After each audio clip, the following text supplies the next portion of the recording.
एक समय की बात है कि गौतम बुद्ध एक नदी के किनारे से गुजरते हुए जाते थे।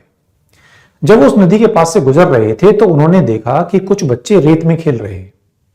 उन बच्चों को खेलता हुआ देखते हुए गौतम बुद्ध वहीं पर रुक गए। उन्होंने देखा कि वो छोटे छोटे बच्चे रेत में अपना घर बना रहे हैं और घर बनाते समय वो आपस में एक दूसरे से थोड़ा थोड़ा लड़ रहे हैं। बच्चे कह रहे हैं कि ये घर मेरा है, ये घर तुम्हारा है, ये वाला घर उसका है। बच्चे आपस में बातें कर रहे हैं कि तुम अपने घर को मेरे घर से दूर रखो, ये घर के आसपास की जमीन मेरी है।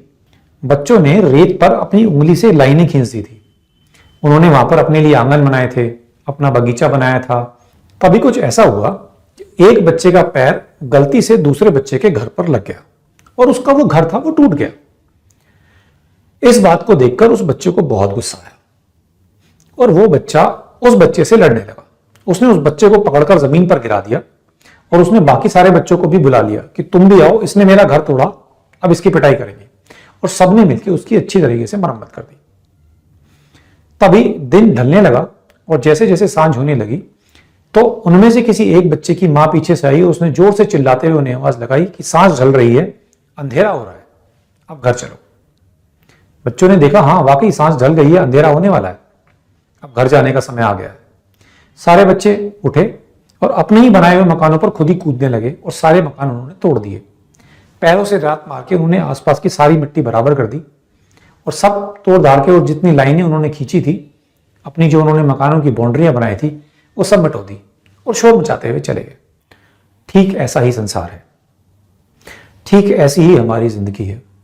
हमारे सारे घर रेत के हैं। हम लोग अपनी पूरी जिंदगी में इसी तरह की भागदौड़ करते रहते हैं। रोज नित नए संघर्ष, दूसरे से जलन, ईर्ष्या, आपाधापी, पैसा, कोठी, बंगला, गाड़ी, ये मेरी, मेरी बीवी, मेरी पत्नी, मेरे बच्चे, मेरा घर, मेरी गाड़ी, मेरी प्रॉपर्टी। पूरी जिंदगी हम लोग ऐसा ही करते रहते हैं। और फिर एक दिन ऐसा होता है कि सांस जल जाती है और पीछे से एक आवाज आती है, चल तेरा टाइम हो गया है। सब घर रेत के हैं, सब ढह जाते हैं और सब कुछ यहां का यहीं रह जाता है, कुछ भी साथ नहीं जाता। हमने सालों से बड़े बड़े ज्ञानियों से, बड़े बड़े संतों से ये बात सुनी है कि जब कोई आदमी मरता है तो अपने साथ कुछ नहीं जाता, उसके दोनों हाथ खाली होते हैं। आप जितना भी कमाओ, जितनी भी मेहनत करो, सब कुछ यहीं छोड़ दो। वैसे तो हम लोग ये बात अच्छी तरीके से जानते हैं कि संसार में आने वाले हर आदमी की सांझ एक दिन ढल जाती है। हजारों लोगों की सांस ढल गई और वो इस दुनिया से चले गए। थोड़े बहुत दिनों में आपकी भी ढल जाएगी और मेरी भी ढल जाएगी और आपको भी और मुझे भी कोई पीछे से आवाज देगा कि चल टाइम हो गया। अब क्योंकि एक दिन सांस ढल ही जानी है और एक दिन सबको चले ही जाना है, मुझे भी चले जाना है, आपको भी चले जाना है, तो क्या जो भी कुछ है सब कुछ आज ही छोड़ दूं? घर छोड़ दूं, घोड़ा गाड़ी छोड़ दूं, पत्नी बच्चे भी छोड़ दूं, जंगलों में चला जाऊं, संन्यास ले लूं, क्या करूं? नहीं, बिल्कुल नहीं, ऐसा नहीं है। जो ज्ञानी लोग हैं उन्होंने ये बात कभी नहीं कही। ज्ञानी आदमी आपसे ये नहीं कहते कि आप घर छोड़ दो और जंगल में भाग जाओ। ज्ञानी आदमी आपसे कभी भी कुछ भी छोड़ने के लिए नहीं कहता।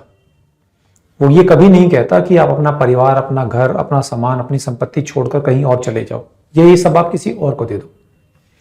वो सिर्फ आपसे इतना कहता है कि पकड़ छोड़ दो। हमने हर चीज को अपने पास पकड़ कर रखा हुआ है, बांध कर रखा हुआ है। हमारा एक एटीट्यूड है, पॉजेसिव एटीट्यूड जिसे बोलते हैं, मेरा मेरा मेरा। ये घर मेरा है, ये बेटा मेरा है, ये बेटी मेरी है, ये बैंक बैलेंस मेरा है, ये पत्नी मेरी है, ये पति मेरा है।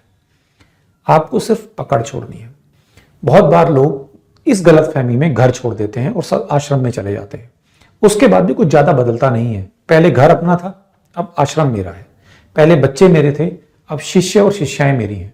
और जिस दिन कोई शिष्य आश्रम छोड़कर चला जाता है तब गुरुजी को दुख होता है कि मेरा शिष्य मुझे धोखा देकर चला गया। हकीकत में कुछ बदला नहीं। वहां परिवार और घर मेरा था, यहां शिष्य और आश्रम मेरे हैं। ये मेरा नहीं छूटा। हकीकत में आपको जो छोड़ना है वो सिर्फ ये मेरा छोड़ देना है, ये मेरा होने का भाव छोड़ देना है। मान लीजिए कि आपके पास 1 लाख रुपए हैं और वो 1 लाख रुपए आप किसी को दान दे देते हैं, यानी कि त्याग देते हैं। अब आपके अंदर भाव उठता है कि मैंने त्याग दिया। आपको इस तरीके से नहीं छोड़ना है। छोड़ने का मतलब है कि आप ये मान लीजिए कि मेरे हैं ही नहीं। अगर मैं ये बात मान लूं कि कोई चीज मेरी है ही नहीं, तो उसके छोड़ने का, उसके त्यागने का या उसे दान देने का सवाल ही पैदा नहीं होता।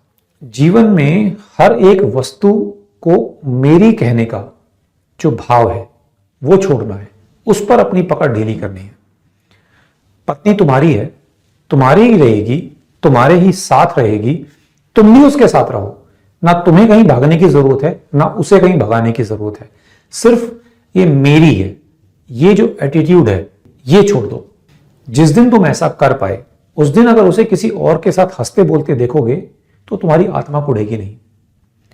पति तुम्हारा ही है, तुम्हारा ही रहेगा, तुम्हारे ही साथ रहेगा, कहीं नहीं भागा जा रहा। लेकिन जिस दिन तुम उसे ये मेरा कहने का जो एटीट्यूड है ये छोड़ दोगे, उसे वो स्वतंत्रता दे दोगे, फिर उस दिन जब उसे किसी और के साथ हंसते हुए बोलते हुए देखोगे तो उस दिन तुम्हारी छाती पे सांप नहीं लौटेंगे, तुम्हारी आत्मा दुखी नहीं होगी।